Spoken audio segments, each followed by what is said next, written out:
Media మిత్రులకు నమస్కారం.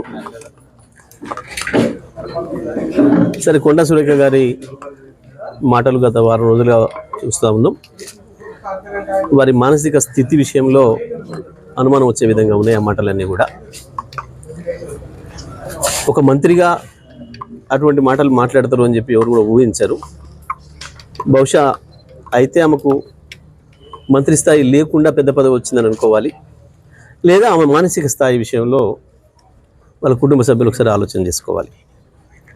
ఈ మొత్తం ఎపిసోడ్ విషయానికి వస్తే ఇప్పటివరకు అసలు కేటీఆర్ అనబడే నాయకుడు ఈ ఎపిసోడ్లో ఎక్కడ కూడా లేడు. వాస్తవానికి కేటీఆర్ గారు బహుశా ఈ 3-4 నెలల్లో ఎప్పుడు కూడా కొండా సురేఖ గారి పేరు ఉచ్చరించినట్టు కూడా నేను ఇక్కడ వినలే. ఆమె పేరు కూడా ఎన్నడూ ఉచ్చరించలేదు.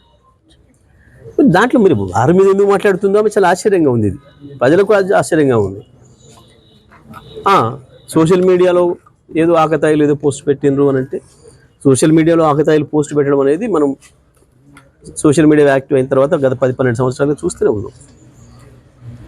ఆ రకంగా మా మీద కూడా ఎన్నో పెట్టారు మా నాయకులు.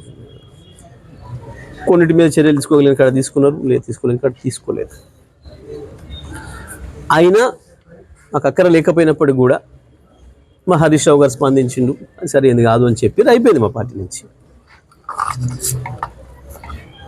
కానీ ఇది స్పష్టంగా కొండా సురేఖ గారిది కాదు, ఇది వాళ్ళ నాయకుడు రేవంత్ రెడ్డి.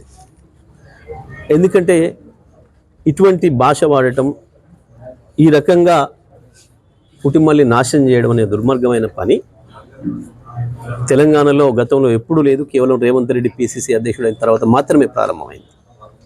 అంతకుముందు ఇటువంటి పదజాలను ఇప్పుడు కూడా చూడలేదు మనం ఎన్నడూ కూడా. పక్క రాష్ట్రాల్లో జరుగుతుంటే కూడా మనం బాధపడే వాళ్ళం, అని అట్లాంటి జరగకుండా ఉండాల్సి ఉండే. మొత్తం రాజకీయ నాయకత్వం యొక్క గౌరవం తగ్గించే పద్ధతుల్లో వాళ్ళు మాట్లాడుతున్నారు అని మనం భావించినాం. కానీ వాళ్ళ అది తెలంగాణకి రావడం అనేది మన దురదృష్టం. ఇది రాజకీయ నాయకులు అందరూ కూడా సిగ్గుచేటు.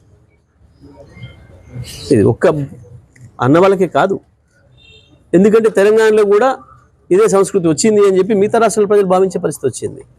నేను దాని గురించి వాళ్ళు బాధపడుతున్నాను.